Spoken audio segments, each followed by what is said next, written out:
большинство людей абсолютно уверены, что они будут счастливы, если у них будет оранжевый Бентли кабриолет, шикарный дом на берегу моря и денег будет столько, что им не надо будет больше работать. Так почему же все мечтают о такой жизни? Ответ прост. Потому же, почему большинство думает, что лобстер вкуснее курицы.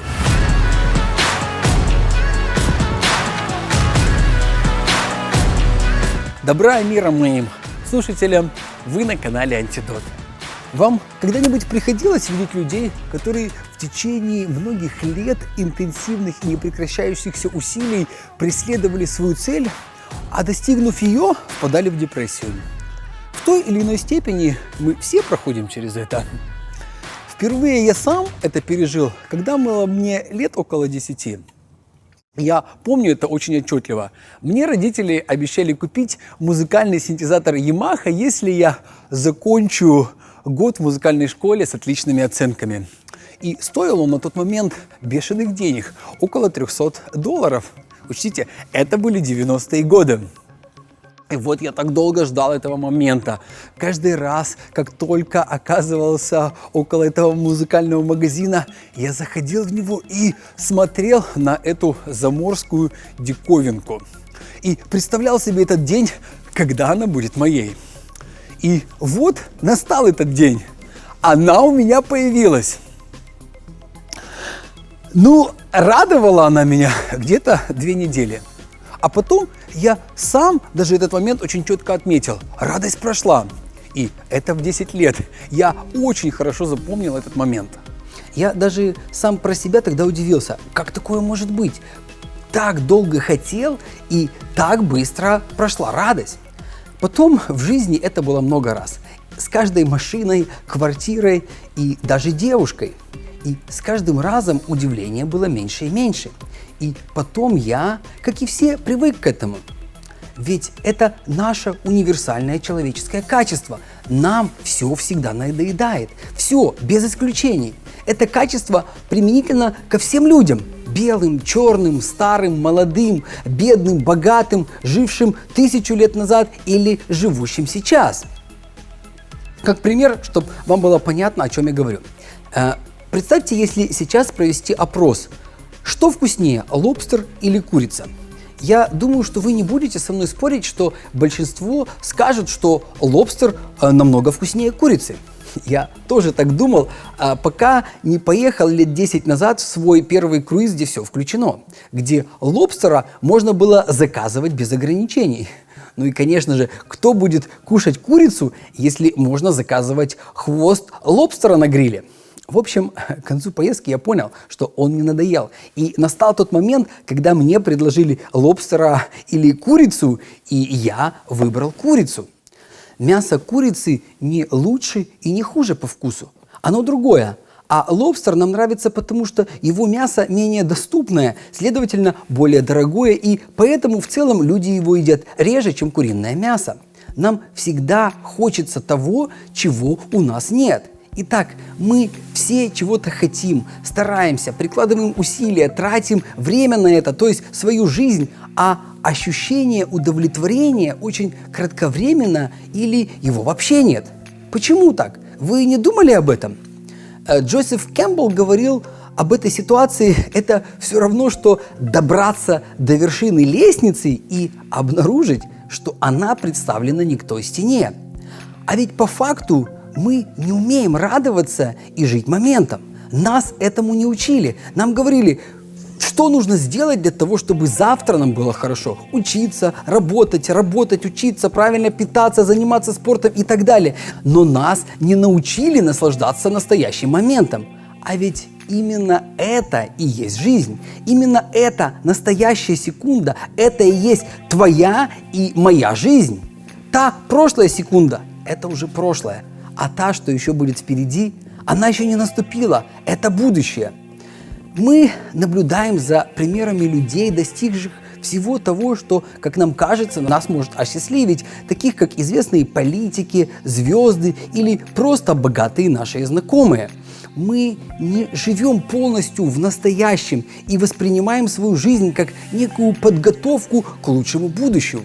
Мы чувствуем, что что-то должно измениться. Хотим иначе выглядеть, иметь больше денег, власти, положения, славы. Хотим найти другого партнера. И оно понятно. Нас всегда учили равняться на кого-то.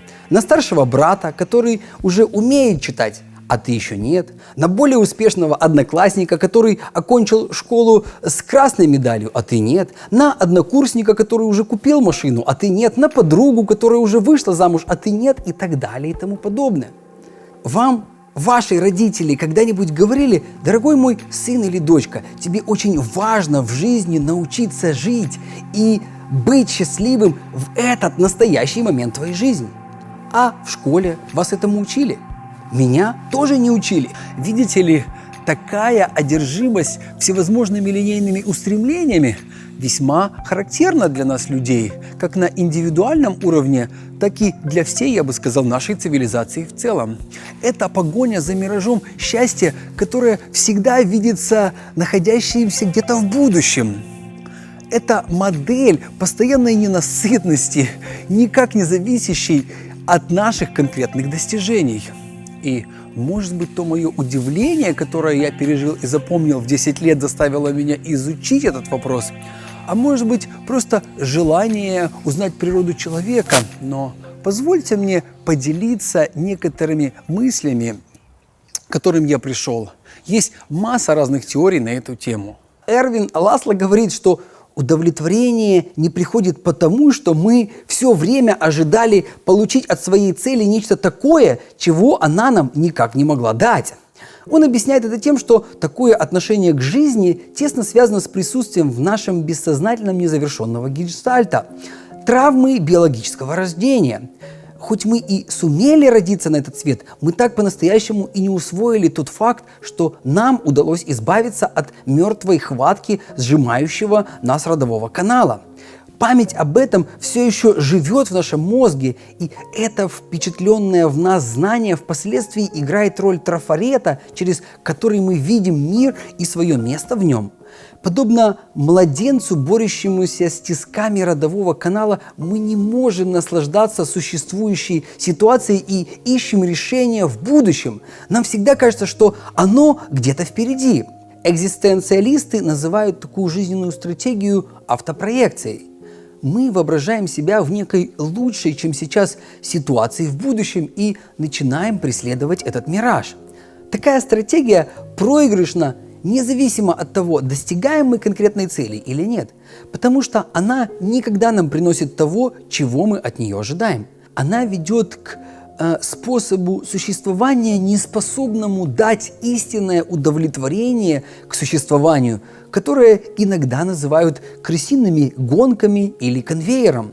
Особенно если эти наши врожденные баги подпитываются принципами общества потребления, в котором мы живем и которое нас фактически загоняет на эти гонки. Интересные размышления Эриха Фрома на эту тему в труде «Быть или иметь». Он говорит, что наше общество пошло не по тому пути, потому что в нашей культуре принято судить о человеке по тому, что он имеет. Все, наверное, слышали поговорку: «Но если ты такой умный, то почему ты такой бедный?» То есть наше общество потребления строится именно на этой парадигме. Скажи, чем ты обладаешь, и мы скажем, кто ты. Но это путь в никуда. В старости мы можем с разочарованием обнаружить, что мы много чем обладаем, но никем не являемся. Жизнь прошла как один день в погоне за миражом, и вроде бы много всего принадлежит тебе, но с собой взять ничего нельзя. И ощущение того, что жизнь прожита не зря, его нет.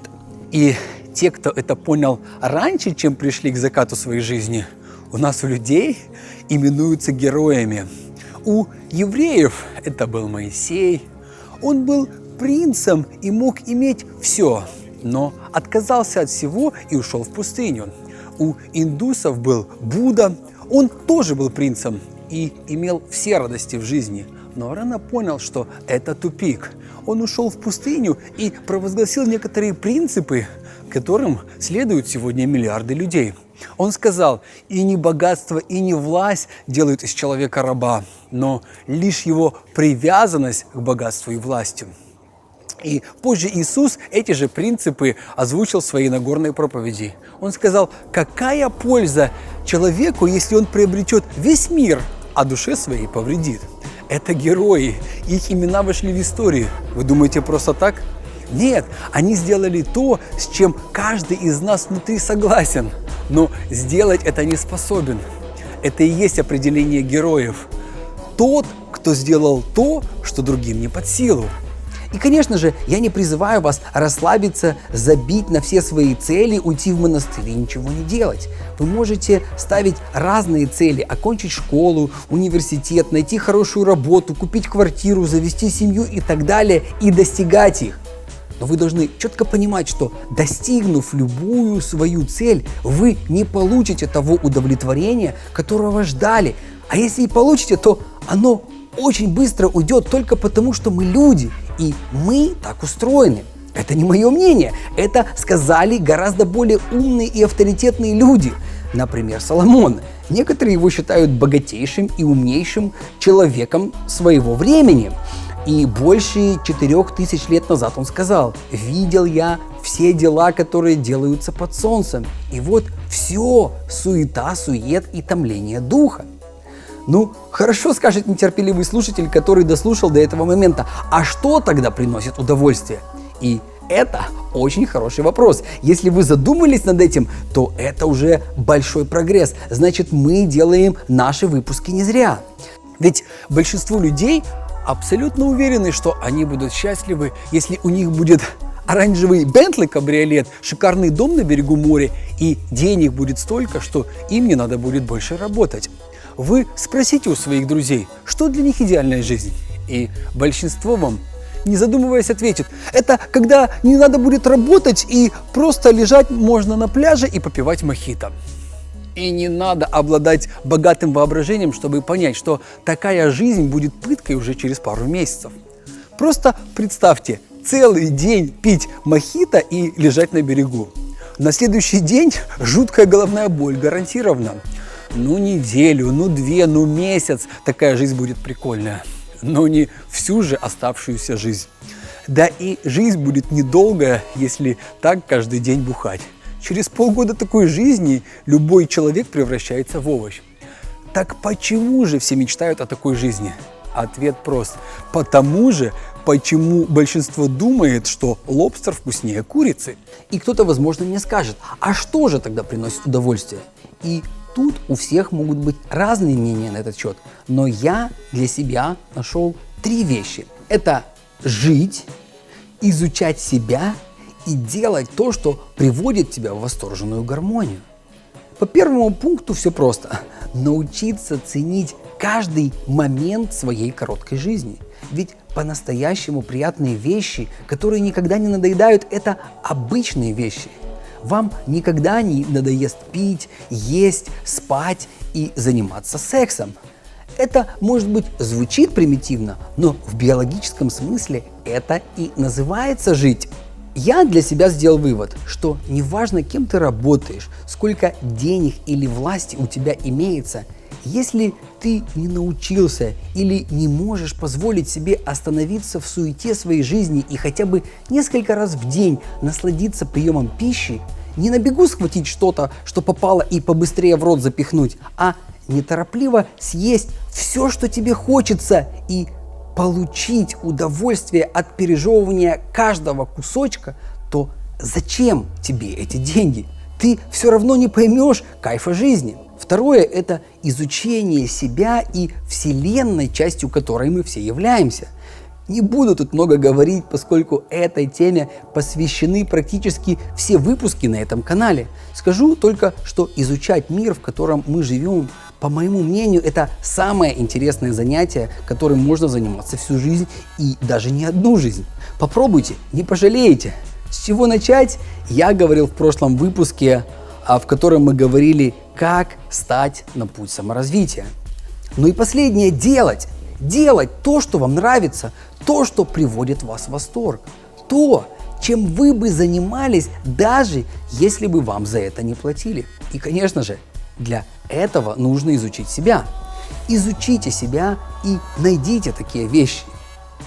Но если вам в голову приходят только пляж, мохито и много девочек, то я об этом уже выше сказал. Это не сработает. Через пару месяцев все надоест. Проверено.